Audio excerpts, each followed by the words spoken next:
Et nous sommes en direct sur l'ICS, c'est le rendez-vous international de l'innovation, de la compétitivité, du business. Et nous allons maintenant parler d'installation de solutions informatiques en région Midi-Pyrénées avec une approche innovante, vous allez le voir. On va donc en parler avec Simon Bretin, bonjour. Bonjour. Vous êtes donc dirigeant d'Inforsud Diffusion. Pouvez-vous nous présenter rapidement votre entreprise ? Oui, alors tout à fait. Donc Inforsud Diffusion est un intégrateur hébergeur régional de solutions informatiques. Donc nous existons depuis 40 ans, donc effectivement plus vraiment une start-up, ou en tout cas pas dans les termes techniques de la chose. Nous travaillons sur l'ensemble de la région Midi-Pyrénées. Notre rôle à nous, c'est d'installer, de faire fonctionner les systèmes d'information des PME et ETI qui ont leur centre de décision dans la région Midi-Pyrénées. PME, ETI, entreprises, je dirais entre 30 et 400-500 personnes. Donc nous sommes aujourd'hui une entreprise de 37 personnes, 4,5 millions € de chiffre d'affaires et on vise de dépasser les 5 millions sur cette année puisqu'on est sur effectivement un bon trend sur ces 3 premiers trimestres. Mais alors, quelle est la raison de votre présence là, sur ces 3 jours, sur ce salon ICS, ce salon de l'innovation ? Alors effectivement, une PME de 40 ans qui travaille dans le milieu informatique, a priori on n'est pas trop perçu comme innovant. Et pourtant, il y a, à mon sens, 3 grands points qui sont importants. La première, c'est d'être au service de nos clients et de leur permettre d'innover. Ça, en quelque sorte, c'est une innovation en tant que telle. Si vous discutez un peu avec des chefs d'entreprise de ça et là, dans le salon, dans les allées des salons, par exemple, vous leur dites alors votre informatique, ça marche bien, performante, quoi. Ils disent, oh non, l'informatique, un enfer, ça marche jamais, toujours en peine. Notre rôle à nous et notre innovation à nous, c'est de s'engager vis-à-vis de ces gens-là à bien faire fonctionner leur système d'information de telle sorte qu'ils se concentrent sur leur métier à eux. Entre guillemets, faites-nous confiance sur l'informatique et vous, occupez-vous de votre cœur de métier. C'est là où vous allez pouvoir performer, innover et apporter de nouvelles choses.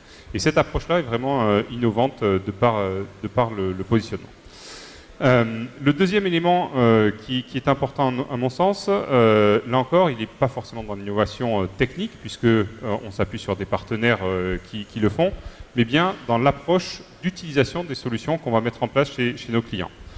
Le numérique, métier innovant en tant que tel, hein, vous avez un certain nombre de startups qui sont aujourd'hui présentes dans ce métier-là, dans ce monde-là, devant le centre Toulouse Métropole, mais il y a aussi Digital Play, c'est la fameuse French Tech Toulouse qui pousse toutes les startups de l'écosystème.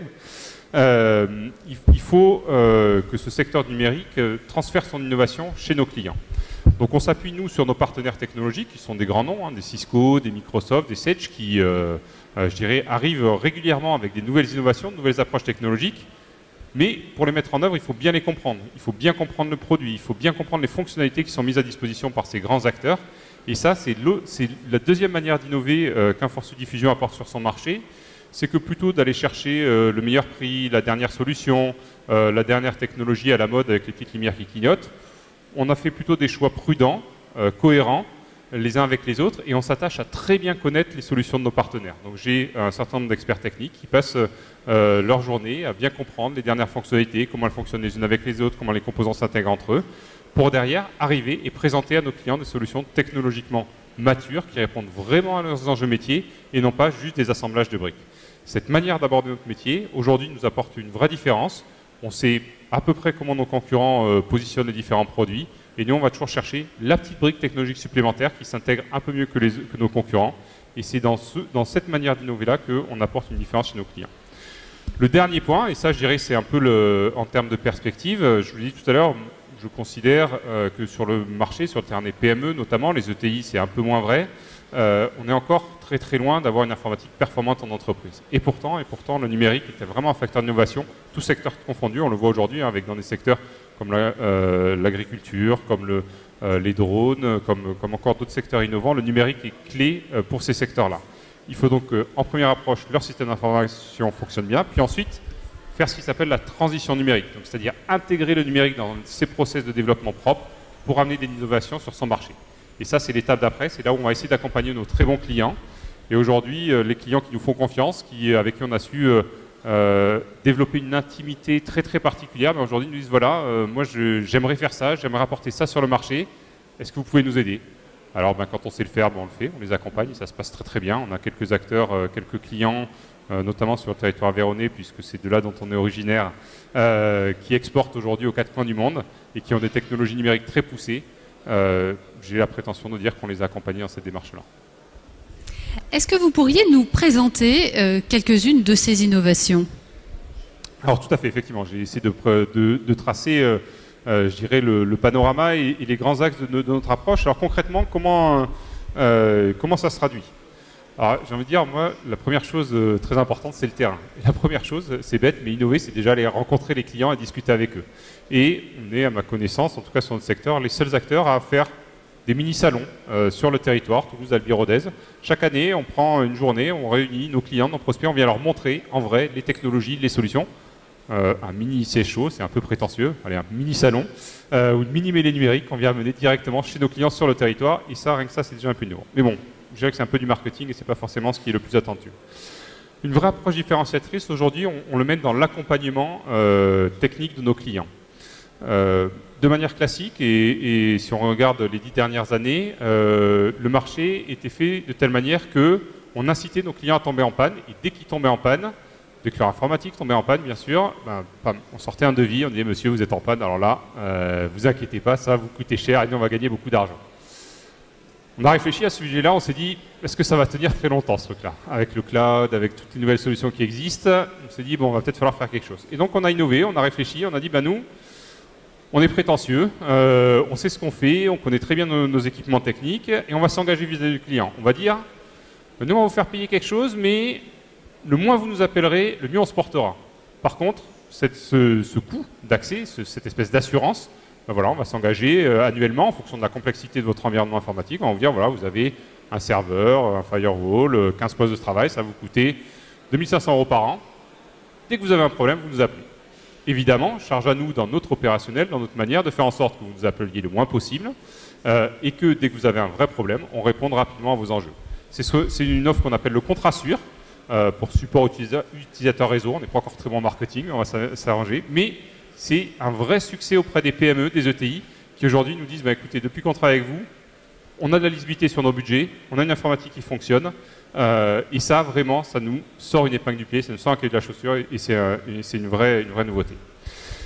La deuxième approche, qui là est un peu plus marketing, elle vient sur un terme dont on entend beaucoup parlé à la télévision et dans les grands articles fournis notamment par des Microsoft, des Cisco et autres, c'est ce qui s'appelle la consumérisation. Consumérisation, ça veut dire quoi? Ça veut dire qu'aujourd'hui, les entreprises aimeraient acheter de l'informatique comme ils l'achètent pour chez eux. Une petite tablette, un nouveau PC, quelque chose comme ça, mais du Wi-Fi. Voilà. Aujourd'hui, si vous voulez mettre en place une borne Wi-Fi dans votre entreprise, monosite, 10 personnes, vous avez le choix entre 250 plus une solution. Toutes différentes, toutes mieux les unes que les autres. Alors surtout si vous écoutez les messages marketing, alors là je vous souhaite bon courage.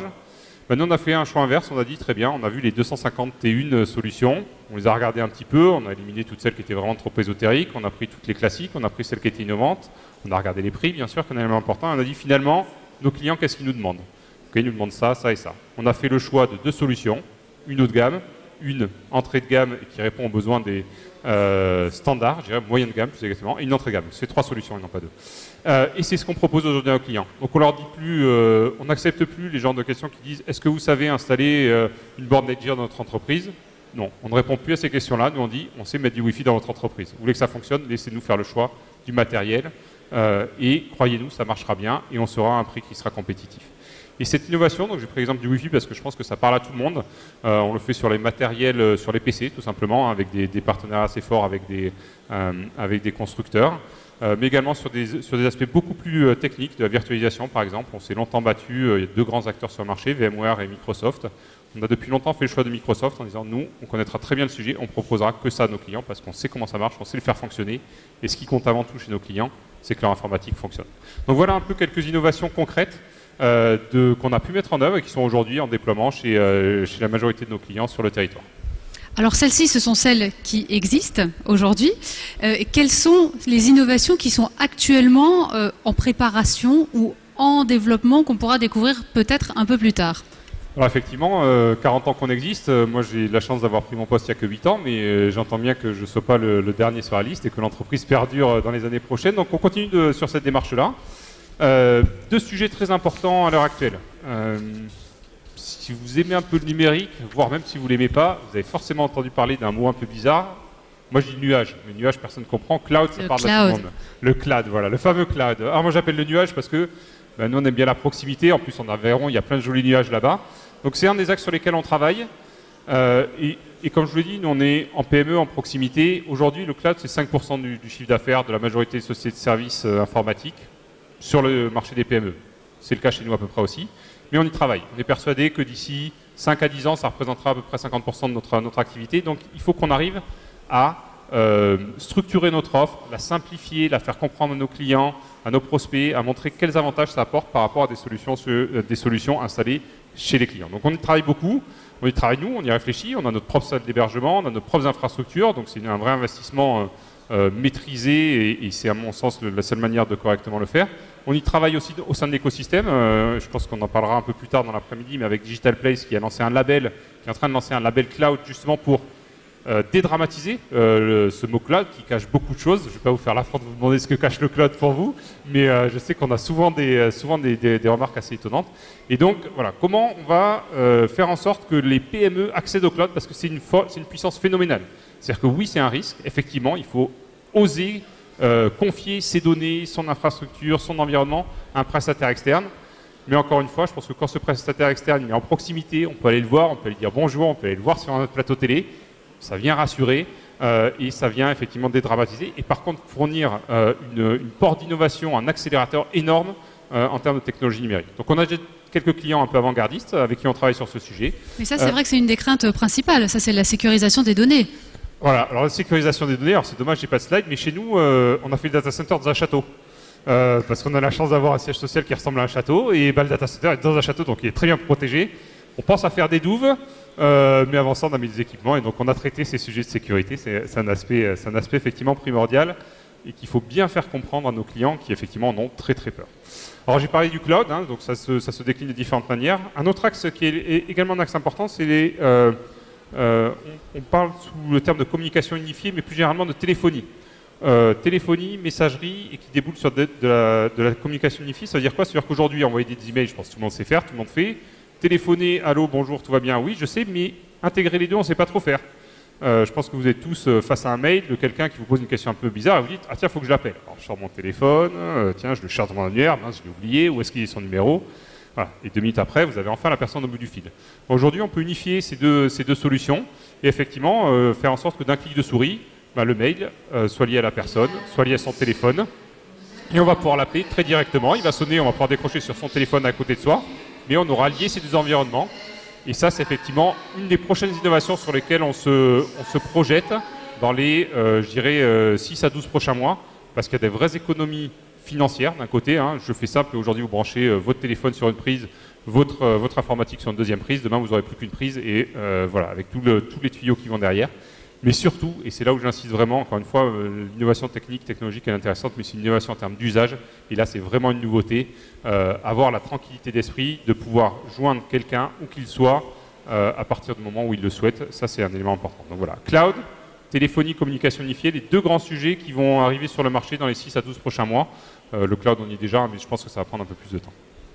Et est-ce que vous pouvez nous parler de transition numérique ? Alors effectivement, c'est le dernier point. Donc c'est un terme. Alors je pense que j'ai un peu de chance là sur le sujet parce que j'ai l'impression que l'État va prendre le sujet à bras le corps. Il y a un grand plan numérique qui vient d'être annoncé. Ça fait partie des seules choses qui restent encore dans la partie investissement de notre budget étatique. Et donc j'espère que ça nous aide. Alors transition numérique, j'ai dit, c'est quoi? C'est faire en sorte effectivement que l'informatique, ça soit plus un clavier, une souris et un écran. C'est bien plus que ça aujourd'hui, c'est informer ses clients en temps réel de sa production, c'est les alerter quand on les livre, c'est leur envoyer des factures par email, c'est faire en sorte que son système d'information soit plus performant. Et ça, effectivement, c'est une vraie transformation parce qu'aujourd'hui, on est face à des dirigeants, à des opérationnels d'entreprise qui ont du mal.